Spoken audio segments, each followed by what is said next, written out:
बिस्मिल्लाहिर्रहमानिर्रहीम नहमदुहु व नुसल्ली अला मुहम्मद रसूलुल्लाहि करीम। ये प्रॉब्लम बेसिक ट्रिग्नोमेट्री के deduction from de Moivre theorem से है। फॉर एनी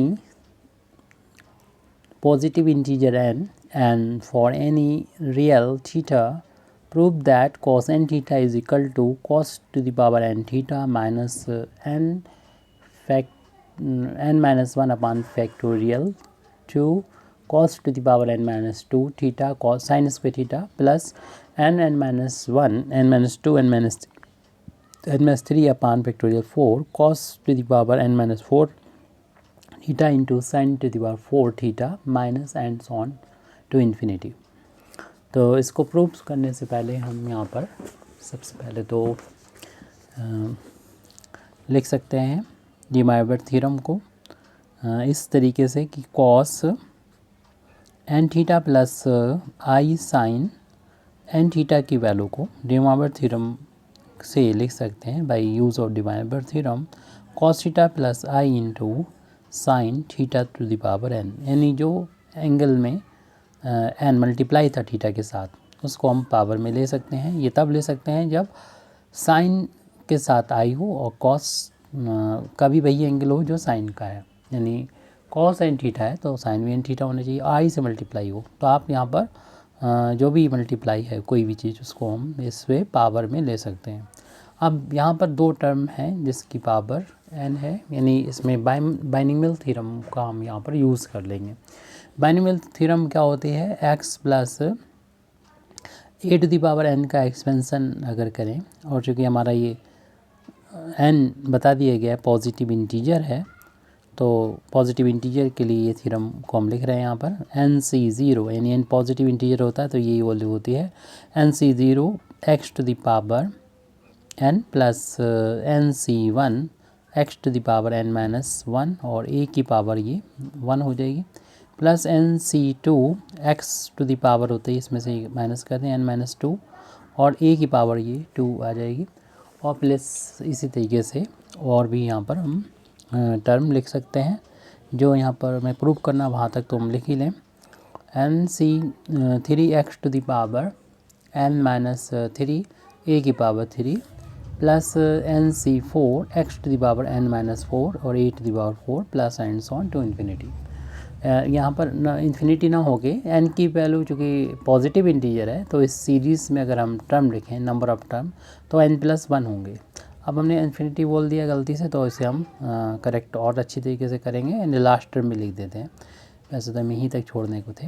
लास्ट टर्म यहाँ पर हो जाएगा nCn और ये की पावर तो x की पावर n की पावर घटते घटते ज़ीरो हो जाएगी और a की पावर 0 से बढ़ते बढ़ते n हो जाएगी लास्ट वाले टर्म में। तो इस तरीके सभी टर्म यहाँ पर हैं और ये term number of terms n plus 1 है। हालांकि हमें चार यहाँ के जो 5 टर्म्स हैं शुरू को उनके ही ज़रूरत पड़ेगी अपना ये प्रूव करने में, इतना दिखाने के लिए। तो इस बाइनोमियल थ्योरम का हम यहाँ पर राइट हैंड साइड में यूज़ करेंगे।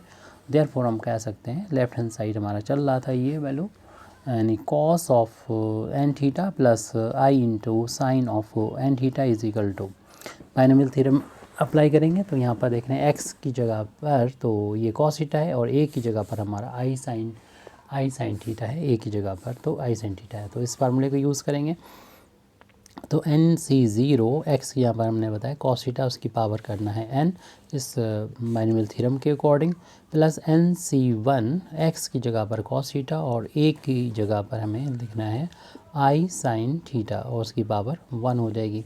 प्लस इसी तरीके से यहाँ पर लिखेंगे nc2 लिखेंगे और cos थीटा की पावर हो जाएगी यहाँ पर x की पावर थी n माइनस 1 तो यहाँ पर भी हमें करना होगी n माइनस 1 cos थीटा की पावर और इसमें n माइनस का 2 हो जाएगी और आई साइन थीटा की पावर करना होगी 2, इसकी पावर एक एक बढ़ती जाएगी क्योंकि आई साइन थीटा मतलब यहाँ पर a था 2 power plus next nc3 cos theta की पावर हो जाएगी n माइनस 3 और आई साइन थीटा की पावर हो जाएगी 3 प्लस nc4 cos थीटा की पावर हो जाएगी, आप इसमें से ये माइनस कर दो n माइनस 4 और आई साइन थीटा की पावर हो जाएगी यानी a की जगह पर था वो 4 पावर हो जाएगी प्लस एंड सो ऑन कर दिया जाएगा।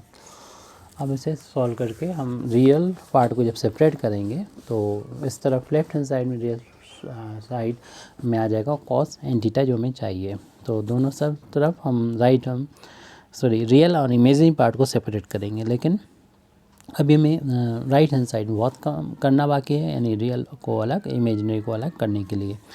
तो रियल पार्ट और इमेज पार्ट के लिए पहले इन ब्रैकेट्स को ओपन करके लिखना होगा NC0 कॉस थीटा की पावर जो है 1 लिख दी, प्लस NC1 इसको ऐसे लिखा रहने दीजिए, और कॉस थीटा की पावर n-1। यहाँ पर पावर 1 है तो i की पावर 1 हो जाएगी, यानी साइन थीटा का जो कॉफिशेंट है वो यहाँ पर मिल जाएगा। इमेजिनरी पार्ट में i का कॉफिशेंट जो भी होगा इमेजिनरी पार्ट हो जाएगा, उससे हमें मतलब नहीं है।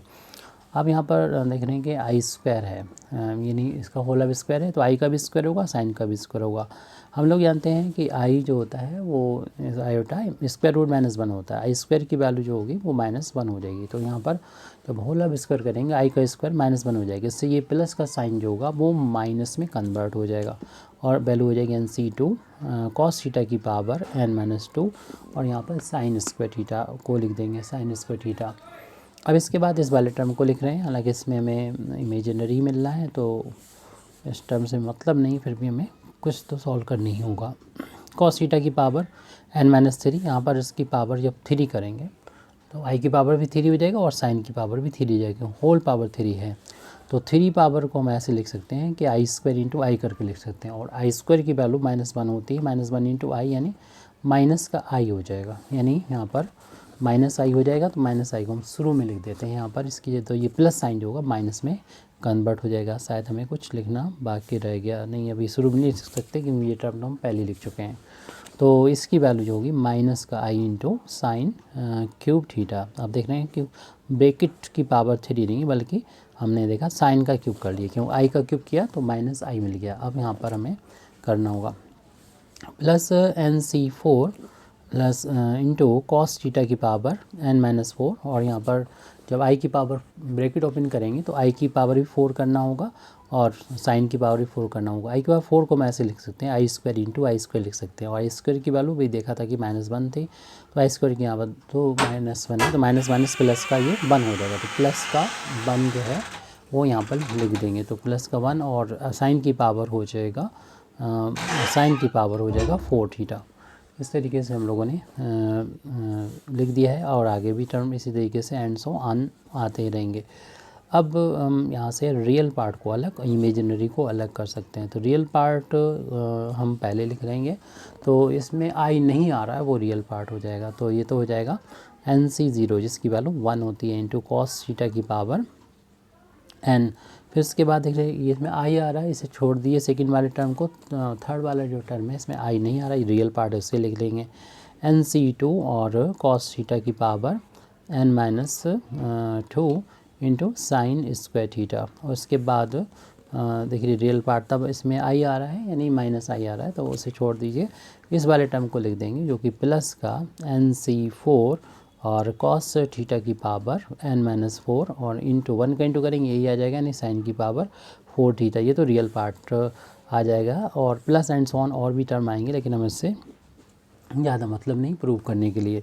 अब यहाँ पर इमेजिनरी पार्ट के लिए एंड सो ऑन करके छोड़ दिए, और भी टर्म आते रहेंगे। प्लस आई और आई कॉमन यानी ले लिया, जितनी भी टर्म है इसमें आई आ रहा है, तो आई का जो कॉफिशेंट है वो देख रहे हैं कि इतना है, ये इमेजिनरी पार्ट हो जाएगा। आई को कॉफिशेंट NC1 इंटू कॉस की power n-1 theta into sine theta, यानी कि मैं प्रूव करने में इसकी ज़रूरत नहीं, फिर भी हमें लिखना होगा।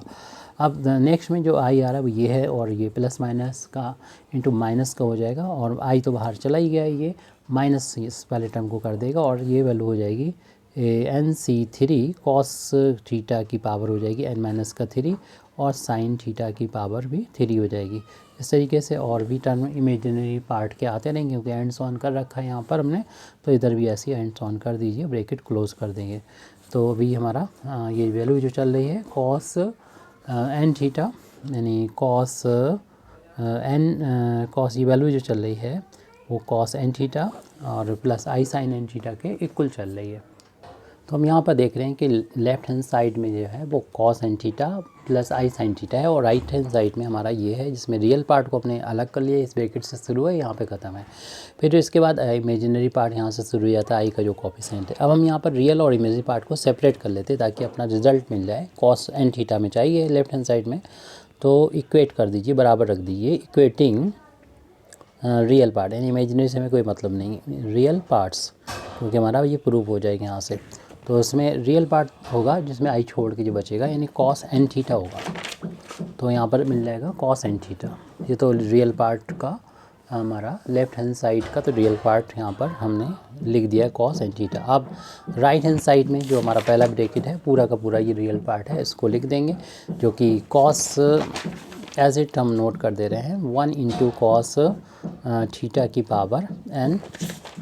फिर उसके बाद है माइनस का NC2 कॉस थीटा की पावर n-2, और इनटू में होगा साइन स्क्वायर थीटा। फिर अगला टर्म था NC4 कॉस थीटा की पावर n-4 इंटू साइन की पावर 4 थीटा, और minus and so on, alternate positive negative मिल रहा है इसलिए।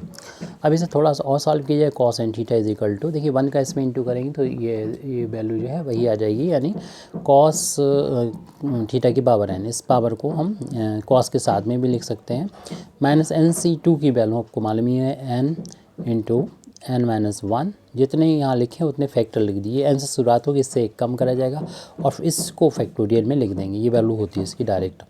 कॉस थीटा और इसकी पावर कर देंगे, ब्रेक होल पावर n-2 था तो n-2 सिर्फ कॉस की लिख सकते हैं, और यहाँ पर लिखा हुआ है साइन स्क्वायर थीटा, और लास्ट वाला टर्म इसको हम यहाँ पर प्लस में नीचे करके नीचे लिख देते हैं। NC4 की जो वैल्यू होती है वो n-1, यानी 4 है तो 4 फैक्टर होंगे, 2 फैक्टर हो चुके, तीसरा ये आ गया और चौथा ये आ गया n-3 अपान में फैक्टोरियल 4, ये NC4 की वैल्यू होती है। और ब्रैकेट हटा देंगे तो कॉस की पावर n-4 थीटा हो जाएगा इंटू साइन की power 4 theta. Alternate positive negative terms आ रहे हैं, और ये नंबर ऑफ टर्म जो होंगे जितने भी हों वो डिपेंड करेगा n की वैल्यू पर कि किस तरीके से है।